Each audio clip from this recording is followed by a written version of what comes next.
This is the Ultimate Fantasy Hockey League Trade Deadline Special. All the deals and big news recapped in 1 hour. Let's get things going with Darren Bates and Larry Fisher.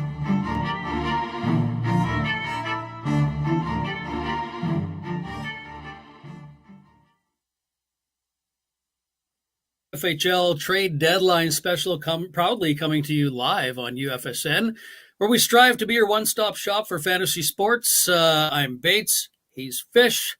How you doing, Fish? Doing good, Darren. It was a heck of a trade deadline in the UFHL, so we got no shortage of topics and trades to talk about today. Yeah, the question is going to be, can we do all this in 1 hour? It's going to be a lot to talk about. Today on the program, we're going to have some special guests, of course, the ever popular Steinbrenner, otherwise known as Luke Grenier. Sorry, now I'm getting his name mixed up. Owner of the Red Army, Arlo Schultz, owner of the Stingrays, Dean Millard. I mean, the list goes on and on with this guy. He's owner of Duckman's Domination, professional podcaster, fellow colleague on UFSN, and producer extraordinaire, also handling things behind the scenes here today. And we'll be back to recap and talk about some of the big deals and talk to our guests coming up in the program as well. And all that's going to start right after this. We're just getting started. Take a breath and get ready to dive into Trade Deadline with Red Army owner Luke Grenier. This is the UFHL Trade Deadline Special with Darren Bates and Larry Fisher.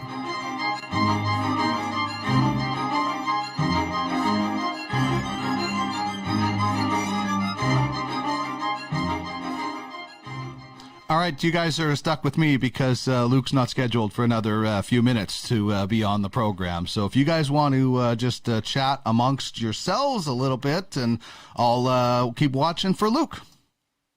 Absolutely. That kind of was the plan. So, usually I say the busiest man in fantasy sports, Fish, but, after the past week, maybe 12 or 24 hours, I don't even know what to refer to you as anymore. Maybe need a Red Bull. How about that? Maybe.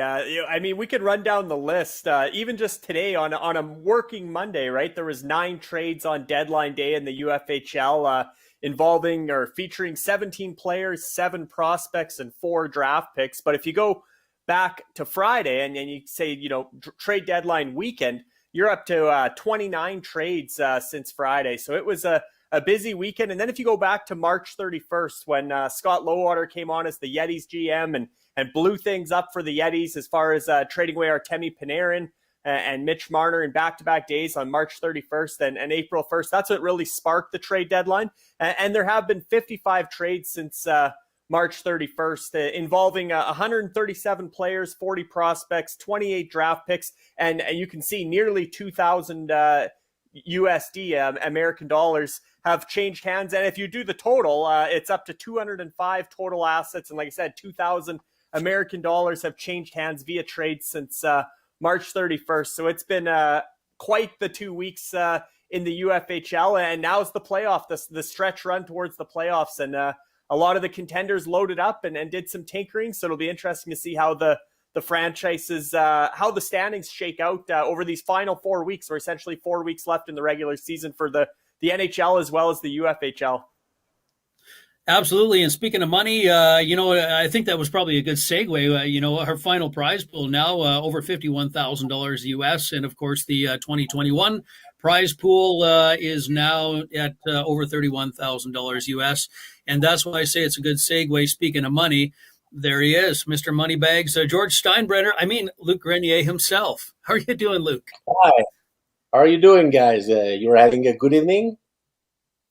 Well, I think so. I think Larry's breathing a big sigh of relief after processing all these trades over the last week and I would say last day, in the last maybe even hours, just before we jump on this live program here. So thanks so much for joining us. I see it's evening where you are. It's Merry Christmas where I am. We're covered in snow here. I think we're probably covered in snow where Dean Millard is at. And who knows what's happening in BC. We don't worry too much about BC, but we are worried about Red Army. I saw this on UFHL now. I watched this, and I brought my flower. See, this is my flower. This is, does Luke trade? Does he not trade? Does he trade? Does he not trade? Right? He's on and off. And as Larry says that, this last little while, the Red Army was quiet by Red Army standards. Yeah. What was going on? We traded a lot since August. I lost the count, to be quite honest. It's over 60 or 70, I don't know, trades. We've been on the market. We made one trade. We made just one, though, because the trade weren't there, because there is cap consideration, also because that we didn't feel we needed to trade that much. And a lot was asked, so sometimes, like Mike Bergevin would say, you have to be two to dance, or two to tango. What is his exact expression? I don't remember. You have to be two to tango. And we weren't I didn't find enough partners to trade, but we're happy with the team as it is. And we are happy about Nick Foligno who is getting with us. He's going to the Leafs, but he's also coming to Red Army. Probably more important for him to come to Red Army. But we're most happy about this trade because it will help us on the ice, but it will help us also in the future because we gave up a very good young kid, Philip Zadina, to get Nick Foligno, but we also received a first-round draft pick in 2023, and this is important for us always to look at the present, trying to win, but never forget that there are more seasons to come. Yeah, it's a building strategy. Sure. Larry, what did you think of what Luke got done here in the last little bit, or maybe even want to comment all season? What are your thoughts, Larry? Yeah, well, I think Luke was the biggest mover and shaker all season long, from going back to the magic he worked at the entry auction in October. That was sort of laid the foundation for his season, but Luke obviously and Red Army made some serious acquisitions mid-season since the season started, getting guys like obviously brought in big names, Mikko Rantanen, Kyle Connor, some Montreal Canadiens flair with Tyler Toffoli and Jonathan Drouin, but added some a handful of quality forwards that really helped push guys like Patrick Kane and the leaders and bring along some of the young guys. But I think the what Luke did at the deadline is he really opened up room for the youth movement because he sent out 6 players, getting back some futures, but really opened up roster spots he wanted to get Igor Shesterkin, New York Rangers Russian goaltender, up to get his chance to shine for Red Army. And then you look at on paper, he opened up a bunch of roster spots, but look who's coming up from the protected list to fill them. You got Alexis Lafreniere and Tim Stützle and Jamie Drysdale and Trevor Zegras and Kirby Docks back healthy. So, I mean, you go up and down the list. He gave up some quality players like Jesse Puljujarvi and Sam Steele and the PIM leader, Brendan Lemieux and Joel Armia and some guys like that. But all in all, you look at the juggling that Luke did leading up to the deadline and making his moves early with guys like Rantanen and Connor. But even at the deadline to open up full-time roster spots to promote his youth from the protected list, that, it's paying dividends, the work Luke did in the entry auction back in October. Yeah, right. Luke, do you agree or disagree? Comments on what Fish had to say here? I agree with Larry. He's the greatest insider in the game, always has the nose for the right answers. Absolutely, we made space for kids. The most important kids that enter our lineup in the last month. And probably that some of the Red Army Nation would have told me you would have been better to get that guy much early in your team. Is the New York Rangers goalie Igor Shesterkin. I'll go farther than that. If there's a race right now, that's probably because I've waited too long to get that guy in the lineup, because my 2 Flyers goaltenders has been a disaster. And that's not just a comment I throw like that. Because if you look at stats, season stats, if you look at, say, skaters stats for all season, right now, Red Army has over 100 points or maybe 85 points lead on the second place. That's more than the actual lead I got. We're number one for point by skaters. But do you know where we are for goaltenders? 24th. I joked all season about 19. We're 24th for goaltending points. And still we're number one. So had I called Igor Shesterkin earlier, Shesterkin, he has more points than probably Carter Hart and Brian Elliott combined. We would probably have closed the race as we speak. But you know what? That's so fun to have a race. Yeah, I mean, it's, you know it's down to 25 points. Oh, Go I ahead, was just go going to ahead, say, Larry. down to 25 Larry, points after last night. I mean, Larry, it was 24. It's not anymore. It's over 40 now, or 37, I think. But the fact is that last night, Red Army has 6 skaters, and Titans has about 12. But tonight, it's payback time. Red Army has 13 skaters on the ice, and Titan has 5. So tonight, we will take back the lead, the points that we lost last night. But that stuff happened in the season. You know, there are postponed games, more games played on the night for a team that on the other one. And quite honestly, I'm not diminishing anything here. Titans and Vikings are a dead serious team. They've been hanging out all season. They've been staying close all season. They are fantastic opponents. And I wish the 3 of us the best. May the best team win at the end of the season. And whatever I finish, whatever Red Army finish, I will be happy of the season we had, because it's a fantastic first season. I like our team. I like the foundation. And I like lots of stuff about the teams. You know what? In this trade deadline, there have been a flurry of, quite honestly, I've watched 2 teams. I've watched only the Titans and the Vikings to know what they will do, how will they move, and I close them so closely. I follow them so closely that I can tell you what they did. So Ice Vikings acquired a great player, Ryan Strome, which I came close to acquire, but decided not to because the price, I wasn't at ease with it. And Titans acquired in fact the help me Brian, not Brian, help me. They acquired Mike Hoffman. Mike Hoffman, exactly, the St. Louis Blues forwards. I came close to acquire him too. Decided not to. The price was a bit steep for Red Army, so but not a honest price, but just a bit steep for what I felt Mike Hoffman was worth. So we acquired one player. They acquired each one. I'm at ease with the situation right now between the 2 teams. Well, Luke, I can see that you're feeling good about, very confident. And I like, it's that old saying, and maybe it's not the same in French, but in English, it's know your enemy, right? So you say you've been keeping your eye on 2, the Vikings and, of course, the Titans, or the Ice Vikings, I should say. And you seem to, it's almost like a chess game to you. You watch their moves, you know what they're going to do, and then you anticipate, and then you kind of go from there. I like your style.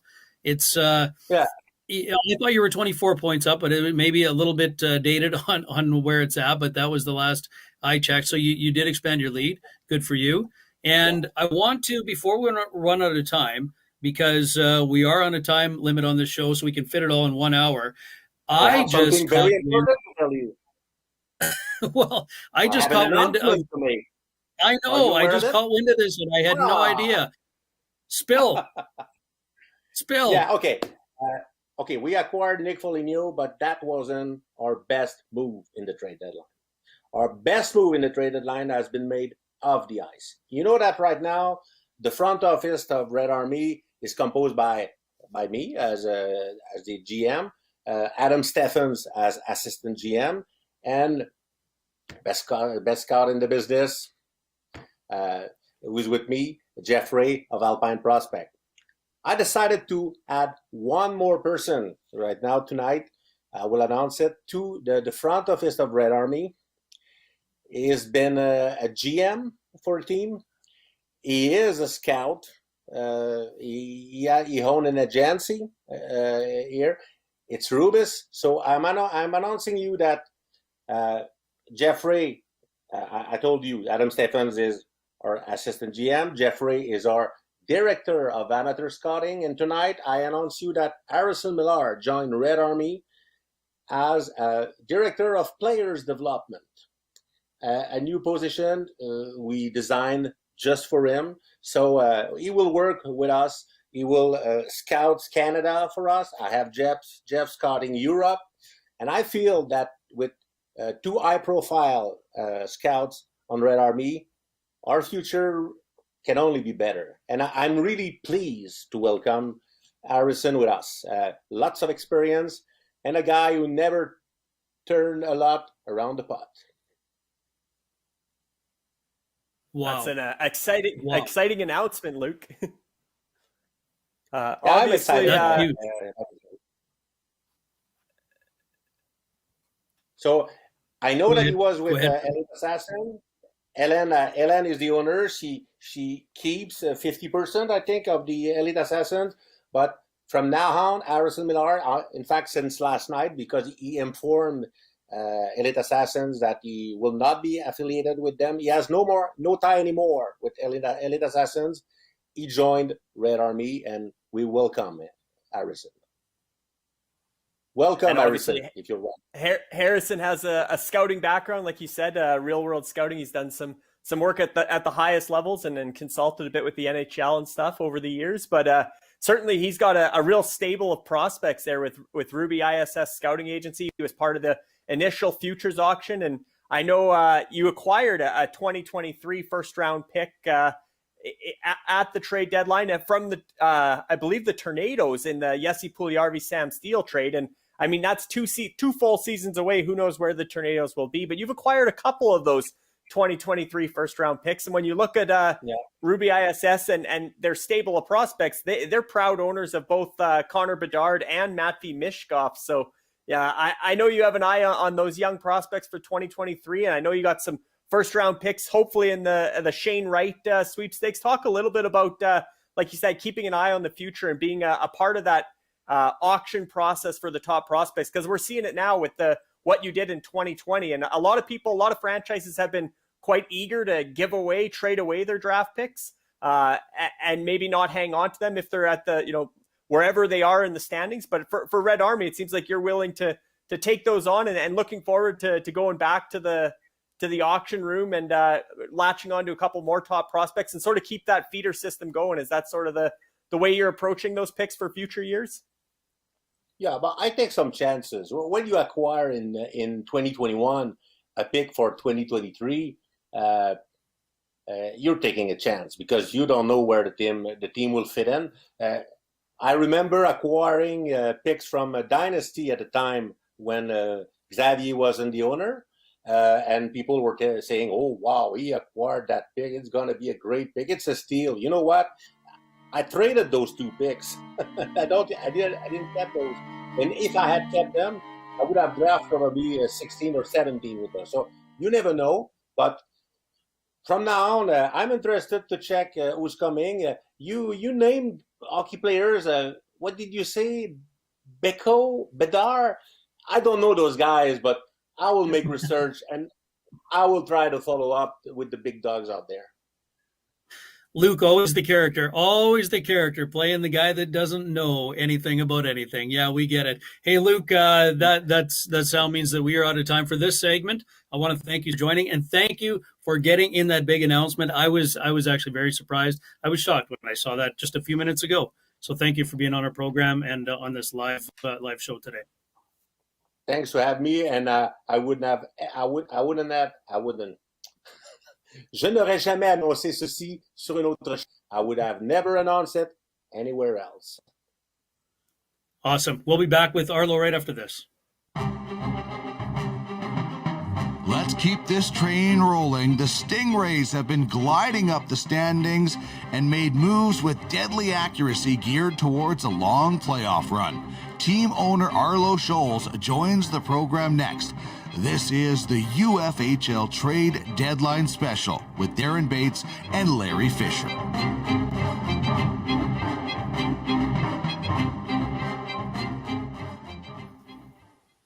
And we're back. We're live. The UFHL Trade Deadline Special. Flying by the seat of our pants, off the cuff. Anything can happen. There can be glitches, but this is how live shows go. Welcome to the program, Arlo. Thanks for having me, guys. Appreciate it. So the Stingrays, I've kind of I try to keep up as best I can. Full disclosure, I honestly can't keep up. But what I did notice is that Arlo in the Stingrays, relatively quiet, I thought, in some of the chats in deals throughout the season. But all of a sudden, boom, what the heck? Well, some of these deals that got done recently have been in the works for a good long while. And, you're never really sure how a season's going to go. I know some people are big fans of power rankings and prognostications and kind of projecting how a season's going to go before it starts. But I've done fantasy hockey long enough to know that, sometimes you think you have a really good group and you're going to go for a championship run and your star players, your top guys have an off year or the injury bug bites or something like that, and things don't go the way you thought that they would. So going into the season, the goal was to be competitive. Just exactly where we would end up was something I didn't really want to project too much. You just kind of want to put your group together and go to war with them and see how things go. And so coming into the year, the goal was to, kind of let the chips fall where they may and then reassess as the season went. And it was a slow start. I think we were around the 20th spot for the first month of the year or so, had a few injury issues and stuff. And then after that, things started rolling and we started moving up. And by the time it came close to trade deadline time, it was apparent that the team had a good chance this year and that we could win the whole thing. And so you owe it to yourself to try to make the team stronger and make the moves with a buyer's, standpoint. And so these deals kind of all started coming together. And we actually didn't get everything done that we wanted to. There was a couple things that fell through, but we're still really happy with the group we got right now. Yeah, Fish, your analysis on all these moves. Massive. Sorry, Fish. With this delay, we always have to work with that, and we never know who's going to talk. That's just how it works. But I wanted to obviously get your analysis. We almost couldn't even fit everything that was in the sidebar of all the deals that were done here. So your thoughts on this, Fish? Yeah, the Stingrays were active down the stretch leading up to the trade deadline. 7 trades since March 23rd. 2 real blockbusters that stand out. Acquiring John Klingberg from the Battlehawks in exchange for Brent Burns and some extras, but essentially Klingberg for Burns in that trade. And obviously Klingberg is younger and cheaper, so and has been having a good season. And Dallas is one of those teams that was sidelined by COVID and has a lot of games left to make up. They have more games remaining than a number of the other NHL teams. So Klingberg slid in well and has been productive for the Stingrays. And then the big blockbuster with the Yetis, which was such an interesting trade because you guys are division rivals and likely, almost certainly destined for a first-round playoff clash. But the big blockbuster when Scott Lowater took over the Yetis, Arlo and Scott hooked up for the biggest trade, probably during the season, the biggest trade in the UFHL was Arlo acquiring Mitch Marner and Zach Werenski from the Yetis in exchange for Sean Couturier, Cam Atkinson, and Tyson Barrie. And unfortunately, right before the trade deadline, Zach Werenski actually underwent surgery, season-ending surgery. So that was a big blow, especially with the Stingrays already having Oscar Klefbom out with season-ending, missed the entire season with surgery.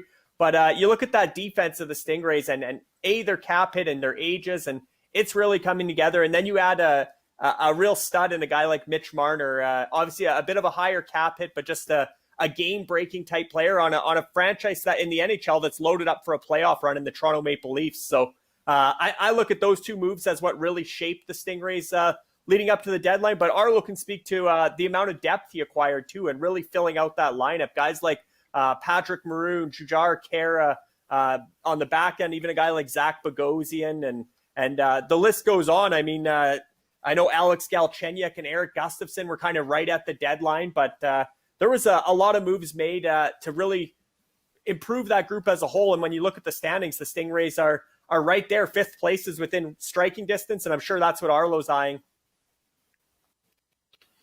Yeah, I mean, so to understand that just happened, you actually have to last year when the initial draft happened. So you have your draft and only about 12 teams were participating in it. So there was a limited number of players available. And so the strategy going in, I thought, was to just pick the best player available and put the best team possible together, not worrying too much about philosophy and fit and certain categories and things like that. Is just you pick the best player that's available, and then as time goes, you can reshape, remold the team into the type of team that you want in terms of, you know, what sort of cap hits you're looking for, and in terms of which categories you're building for, things like that. And so we picked the best available players that were available, and it was somewhat limited on defense. And we ended up with Tyson Barrie on defense, who I thought was sitting on a bounce back season. And I got lucky. He got signed with Edmonton, got to play with McDavid on the power play there. So that always presents an interesting conundrum as a GM then. When you land in a situation like that, is Barrie the type of guy that you sell high on, or is he a guy that you just ride the wave and take the points and, you know, let the chips fall where they may? And so as the season progressed, Barrie was doing better and better. Really part of the reason that the team's been doing quite well. And I'd had some people inquire about him, and I wasn't interested in moving him. And so then the deadline time comes, and I happen to know Scott from a previous league that we are together in. And anyone that's been in a league with Scott knows that he's a wheeler and a dealer, and he's not afraid to make the big move. And so he came calling about Barrie, and the talks weren't really going anywhere. I was giving the usual, I don't think I'm going to move him type spiel. And he kept coming back and saying, well, what would it take? What gets it done? And, you know, when a guy's eager, you should probably give him an answer. So I, you know, had a look at his roster, and I didn't even think a guy like Marner would be available, to be honest. But, you know, if you're going to make a move that you don't have to make, you're going to aim high. And so his name came up, and Scott indicated that they were actually interested in potentially moving him. So after that, the deal comes together pretty quick. I think I had to sleep on it overnight, and he was waiting for me. But at the end of the day, the rationale behind that was not just totally fantasy oriented, because I think you could really make the argument that Scott most likely won that trade in terms of fantasy hockey value. But for me was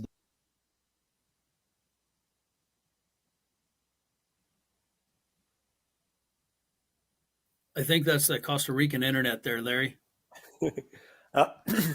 Arlo froze up on us slightly. Hopefully he'll be back soon. But yeah, I mean, I know where Arlo's going with that. The big picture, the NFT value, the add-ons that are coming, and just what you can do with a marquee talent like Mitch Marner. And he's only, 22 years old, right? I mean, he's got a lot of career left ahead of him. So a real young impact player who's going to be key in the present and key for the future as this platform continues to grow. And we know Arlo's another guy who keeps an eye on the future and the potential outside of just the fantasy gameplay, what else UFF Sports is all about. And he, you know, he has big visions and big ideas as well, and has been a real influential person behind the scenes with UFF Sports as well. But I think he sees the big picture with a marquee player like Mitch Marner, and also he knows that a player like that's trade value because they are such a big name. They have that name value. So at any time he can turn around and trade Mitch Marner and get some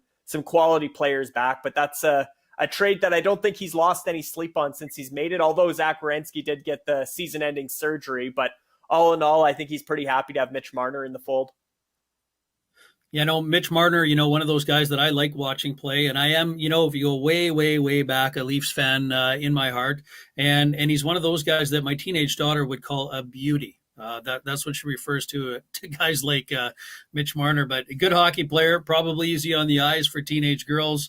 I don't know how that stuff works. I don't really think about that. But hey, I'm wondering, do you think it's obviously the Stingrays sitting in second place in the Lemieux division, seventh place overall, as potentially gunning for fifth place. I mean, they could end up there by the end of the season. I don't know what. A little bit more money, I guess, in the prize pool if you go from seventh to sixth to fifth. I think a difference of $500 US. So it's probably more about kind of building for the future in my mind, or a little bit of pride. A little bit of both, I think. Obviously, acquiring guys like Erik Gustafsson, who actually got traded to Montreal in the NHL today, and then getting a guy like Alex Galchenyuk, who seemed like he was done hockey, and now he's picking up the pace with the Leafs and has a good role with the Leafs. But getting those two guys at a combined $500 USD cash considerations, and then you look at, again, going from seventh place to fifth place, and heading into tonight, the Stingrays were only 16 points out of sixth place and only 56 points out of fifth place.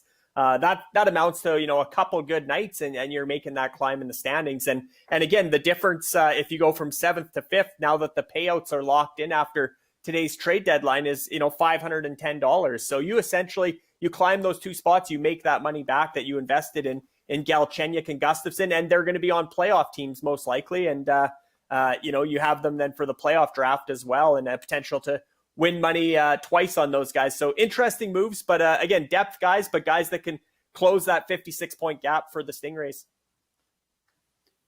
And it looks like Arlo plugged that Costa Rican internet back in, so he's back with us. I don't know what you heard and what you didn't, but we were speculating whether it was a matter of that extra $500 paying back on that investment, or really gunning for fifth place as a matter of pride. Well, I guess the thing is we were playing up until this $500. We were actually playing on a net zero budget for the year. And that's actually something that I'm quite proud of. We decided coming into the season that we would spend the money if it was warranted. Going into the prospect draft, or the auction rather, the goal was actually to splash some money around and buy some prospects. But then Steinbrenner stepped up and stole them all. And so we kind of decided to switch gears a little bit and just kind of sit and wait. And the thing is cash is not an issue. The budget's not really a limiting factor in terms of building a winning team here. But we weren't just going to splash it around willy-nilly. It had to be warranted. And so when your team is in seventh place heading up to the trade deadline, and, you're, knock on wood, you're relatively healthy, other than at the one position. And if it took $500 extra to kind of push things over the top and take a shot, I think it was worth it. It's not about the prize money. It's about the bragging rights. That's the main reason. And it's not even about finishing fifth or sixth or seventh. It's about winning the Klein Cup. And I think the players that we added in the last little while give us a better chance to do that.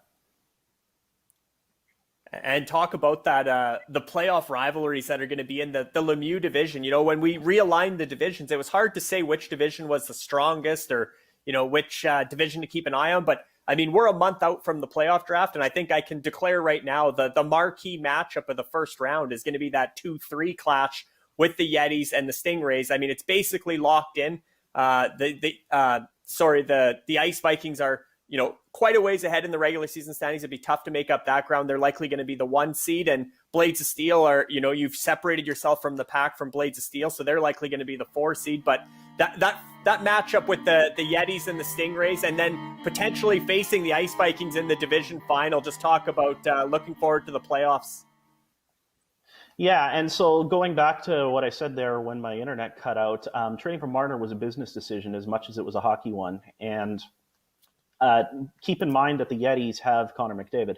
So handing them Tyson Barrie to pair with McDavid in a playoff matchup against my own team is not something to take lightly. You're very possibly sealing your own fate when you do that.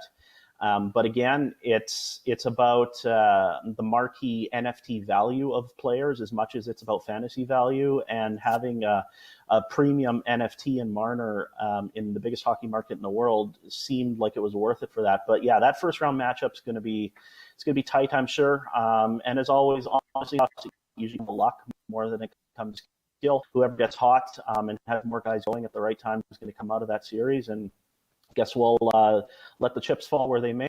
We're happy going to war with the group we got now. If we hadn't made some of those depth moves, you might have always been wondering what if later on. But you filled out the roster as best as we can, and now see what happens.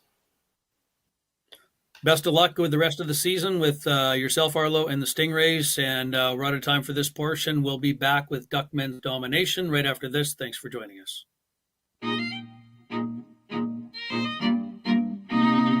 We wrap up the show with the last place team in the UFHL.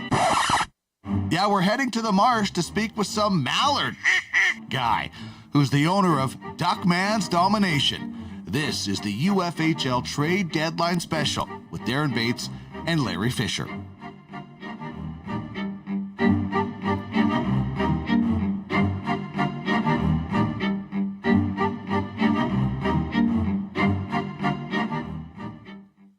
And there he is. You're so hard on yourself there, Mr. Duckman's Domination. You're making a big deal about last place. Come on. Just the facts, guys. Well, welcome to the show, even though you've been here all along. Sorry about that, Fish. No, I was just going to say we're really bookending the show today from first to worst, you could say, as the guests go. But nonetheless, Duckman's Domination, just as busy as anybody at the deadline. And in a dynasty league, there's always reason to pay attention no matter what place you're in, and reason to build for the future. And definitely Duckman's Domination had an active role at the deadline, made 4 trades since March 31st.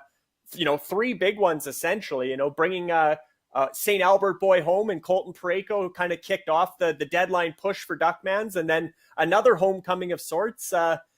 Phil Kessel is back in the marsh now. He's back in the fold with Duckman's, and then also moving out a guy like Justin Schultz, who is a quality contributor for Duckman's, but able to get a real nice prospect in Ty Tullio and a pick and some cash considerations to help the operating budget going forward for Duckman's. But all in all, some handy work leading up to the deadline for Duckman's.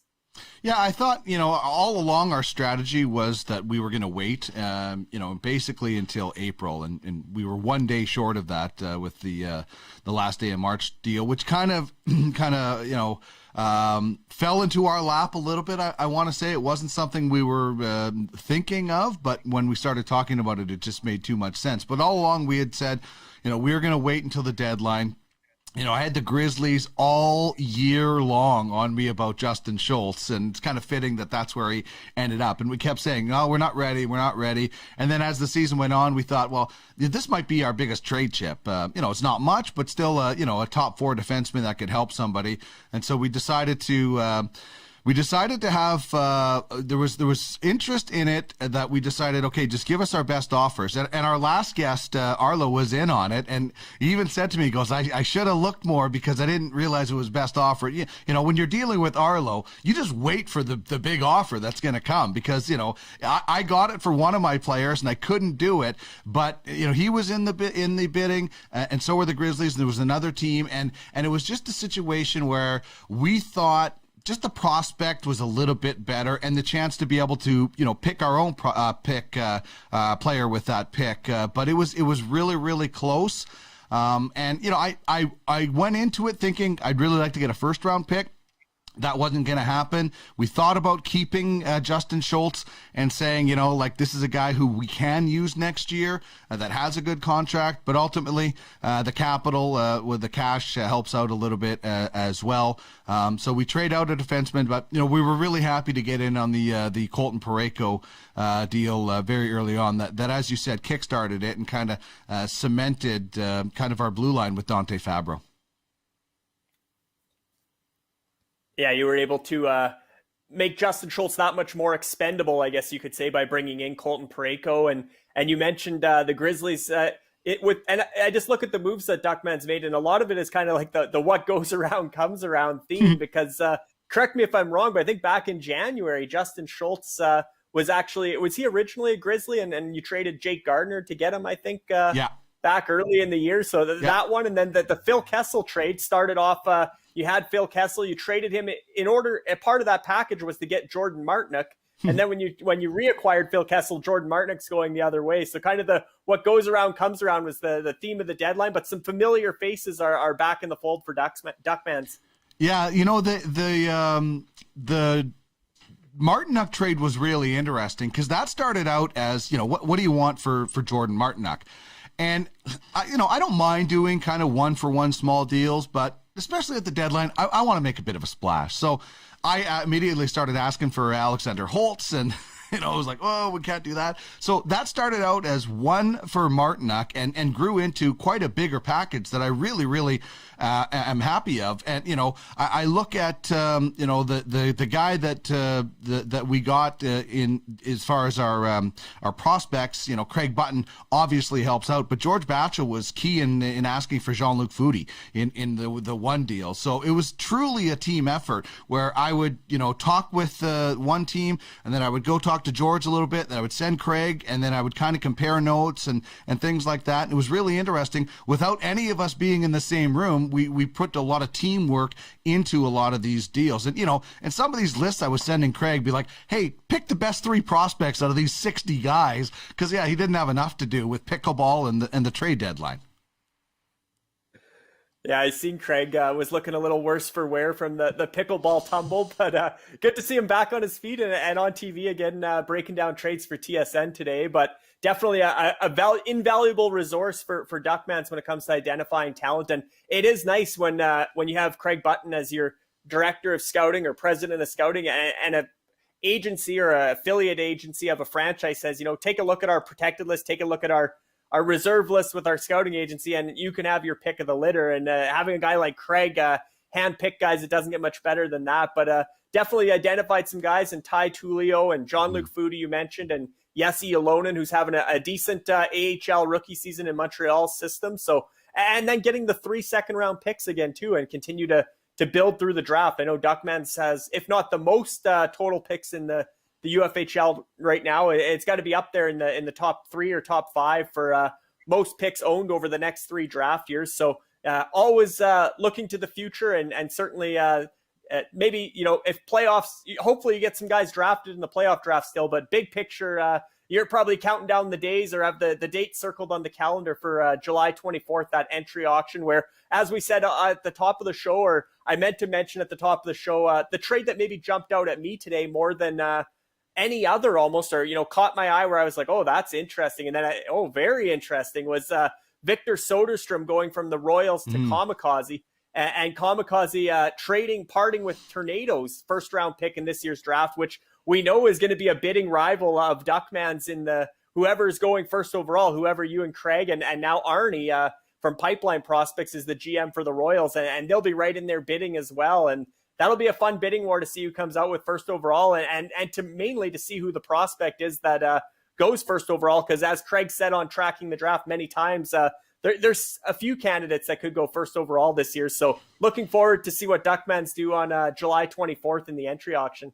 Yeah, well, Craig has 2 guys that he thinks will go first overall, Gunther and Owen Power.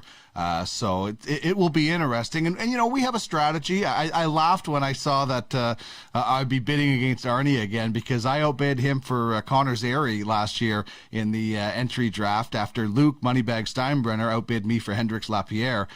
So it's quite interesting. And I know Trish and Arnie had some good bidding battles during the prospect auction as well. But, Ty Tullio was a guy that, Craig and I talked about last year on tracking the draft. And I don't remember all the conversations of getting way too old and there's not enough space in my brain, but I do remember that guy. And there was an opportunity for us to get Brendan Gallagher at this deadline, and George was pushing Brendan Gallagher. He really likes that, and I like Gallagher as well.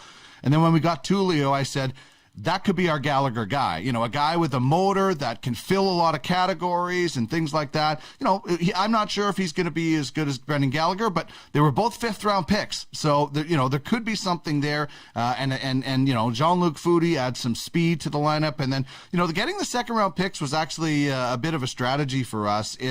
We have that affiliation with high-level scouting. And I look at some of the players that high-level scouting has for the 2021 draft. And obviously Wallstead is a guy who, they're hoping, and we as an affiliation are hoping that goes very high. But I look at some of their players, and I see some of the guys possibly slipping late first into the 2nd round, and an opportunity to spend those draft picks on those players. My wife and I share the same bank account, so I'm basically paying myself less the fees. And that's definitely a strategy that Duckman's Domination will be using going into the draft is, trying to get the players, if we can, from our own affiliation. If you're an owner in this league, you should have an affiliation. So that's part of the strategy why we wanted to get a few more 2nd-round picks, because we think a few of those players are there. But we also could have missed out on things as well, guys, because we imposed our own deadline. Craig, as I mentioned, very busy on the air with TSN today. I wasn't comfortable saying, "Hey, Craig, what do you think about this trade?" when he is actually, very has a his priority is TSN. So we imposed that deadline yesterday. The Malcolm Subban trade just fell in our laps, so we did that. But we wanted to impose our deadline, and I know a lot of guys were talking about expanding the deadline. It seemed like it snuck up a lot of people, but I guess you could. I'm not really caring if we expand the trade deadline. It doesn't matter. I don't mind the trade deadline where it is. We got as much of our stuff done as possible. I do see what some guys are saying when they're working, but I think Arlo pointed it out in the Telegram chat. Next year, this could be your full-time job at the trade deadline, making deals for your team. So I think it just all comes down to preparation. And if you're going to be busy on that deadline, get your deals done before that, like we mostly did. Yeah, I agree, Dean, with it's kind of an interesting point you brought up. I was trying to very quickly go through some of the chats that I saw in the last day or whatever before we went live on this podcast, and I didn't have a lot of time, but I could see that there was a number of people that said this is one thing that should not mirror the NHL. We should extend this deadline, and I don't know if I fully put enough thought into it myself, but one thing that occurred to me, and I mean, I don't want to be shot for saying this, but I think it's whatever deadline you make, it's probably not going to work for somebody somewhere, whether that person works a night shift, whether that person works weekends, whether that person works in another part of the world where the time zone is just not conducive to whatever deadline we set. So I don't know. I think, the way we do it in this league, which is very innovative, is we take a lot of options to the owners, and sure. And then we have some discussion. If it makes sense for the entire league to operate properly, then we put it to a vote and we can make that change. So I don't really know the right answer on that, but it's always probably not going to work for somebody somewhere. And I think you make a really good point. You get your preparations done ahead of time. Or the other thing I was thinking is you take the afternoon or the morning or the evening off of work, depending on, where you live and what you do. If this is elite high stakes, right? And if that's what you need to do, maybe that's what you have to do. Yeah, and you know what? Like, listen, I'm not gonna. This isn't a hill I'm gonna die on as far as staunch about keeping the deadline with the NHL. If you extend it, you get more trades. It's gonna be a hell of a lot harder for us to do this show though if the deadline is midnight Eastern. I can tell you that much. But that's the beauty of this thing is that the owners basically control kind of the ecosystem. Just like Gary Bettman is in the Board of Governors meeting is not standing up and telling the owners what to do. They are telling him what to say on their behalf. And the owners will do this. There's going to be a lot of things now that the trade deadline is over as far as owners meetings. And, there's probably going to be change every year with this league, which is good because, if a healthy league is always looking to be better. So if they extend the deadline, that's fine. If they don't, you just have to, plan ahead, make preparations and kind of go that way. Now, I'm saying that as a seller. it might be a little bit different if I'm, trying to get into the playoffs or trying to win a division. So whatever it is, you're right, Darren.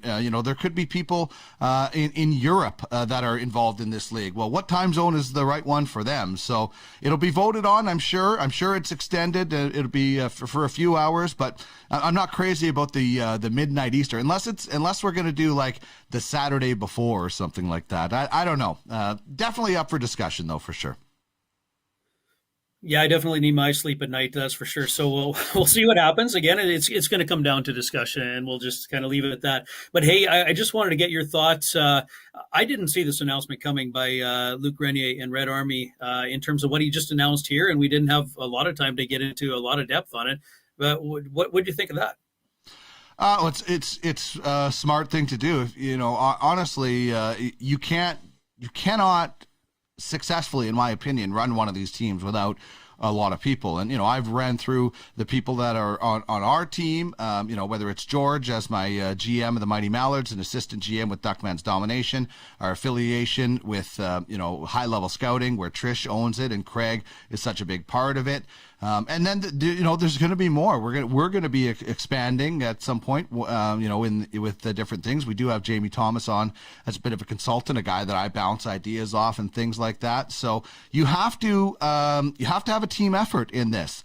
Whatever I don't know the specifics of what each person's role is going to be, but it more and more things are looking like the real thing when it comes to this league. And it's not just, it's not just, I was going to say pretend, because every other league seems pretend compared to this, because this is the real thing. You do have GMs, assistant GMs, a scouting director, you're going to have different scouts and things like that. So pretty smart move. And I'd say it's a pretty smart move from Harrison as well, as he gets to be affiliated with the top team in the league and as a scout, and his wife gets 50% of a sale whenever that might happen. So they're sitting on a pretty good investment. So pretty smart move all around by all the parties, I would say.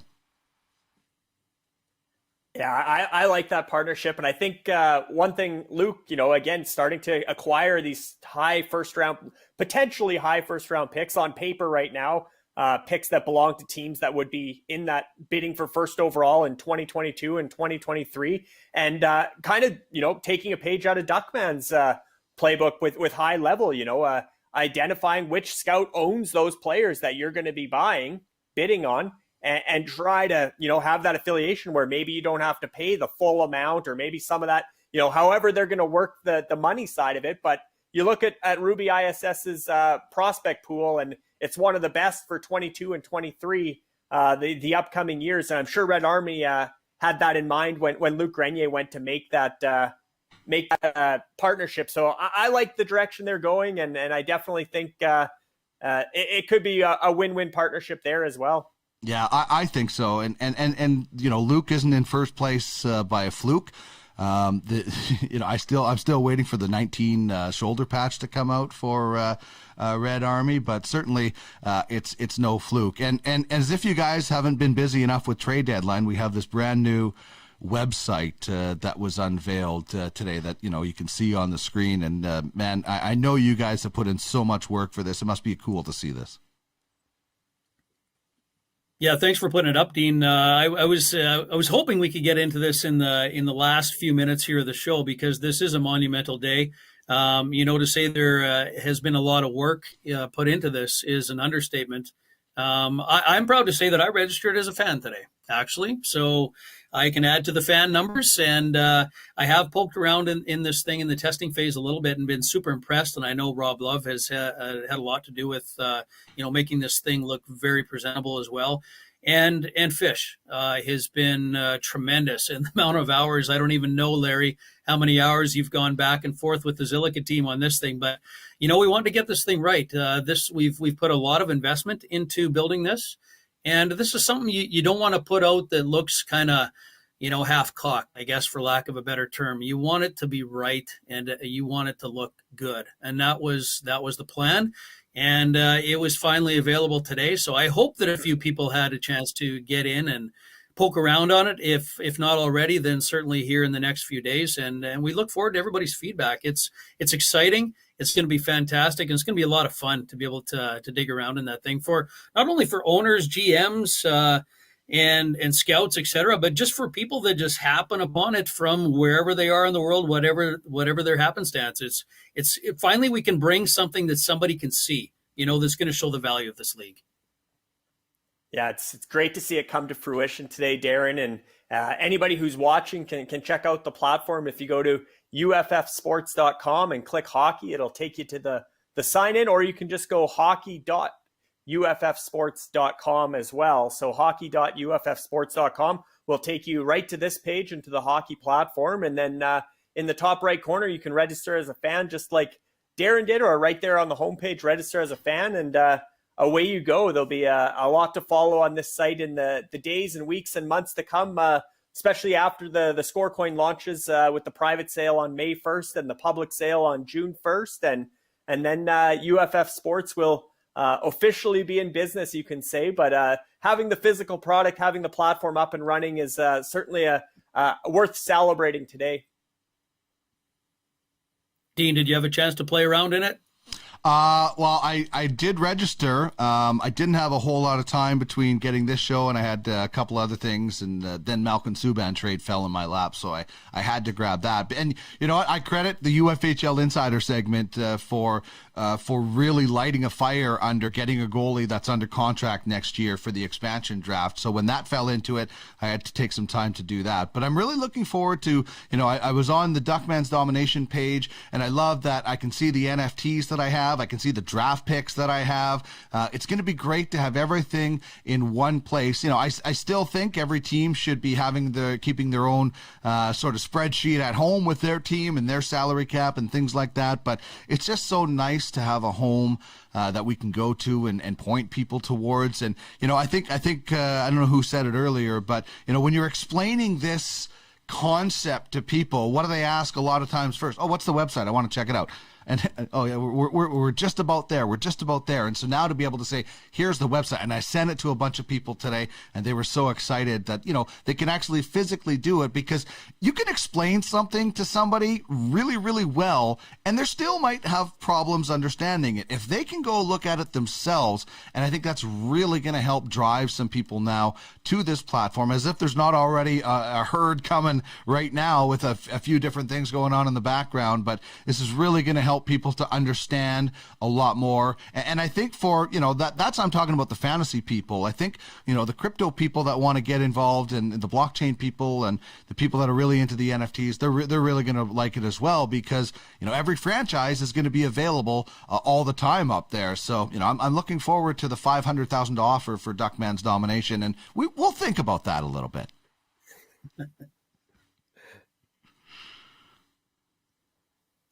Yeah, Larry, you put a significant amount of time into this, so I want to thank you for that. Thanks for putting this idea in our heads of doing this live program today. I think it was a fitting live event. These things are pulled together almost last minute, but that's just how live action works. It's been a lot of fun. We had really busy last week, so on behalf of the founders and behalf of all the admin here at UFFS, I certainly want to thank everybody who contributed to all the trades all season, but in more particular over the last week and the last 24 hours, pushed the prize pool up over $51,000.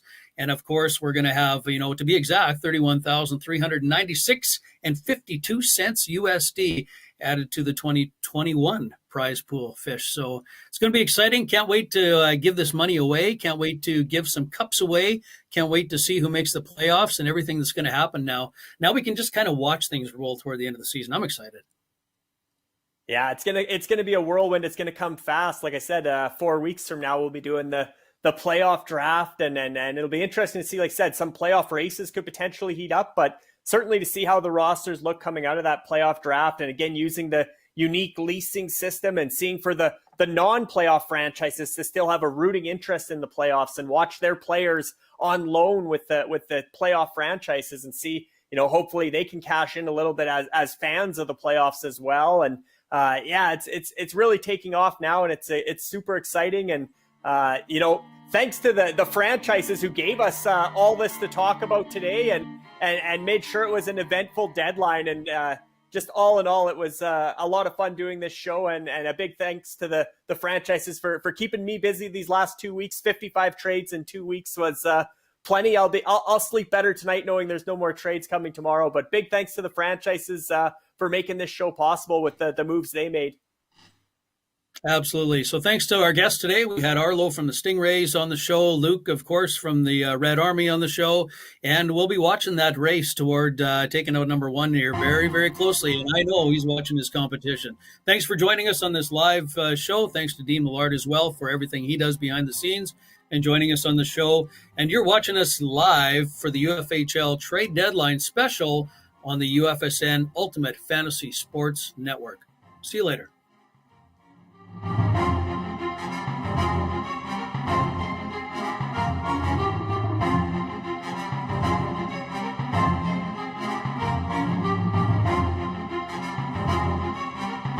Thanks for watching the UFHL Trade Deadline Special on the Ultimate Fantasy Sports Network. Find more great shows on the UFSN YouTube channel. This show was produced by DM Productions. Find us for your production needs at www.podcastalley.ca.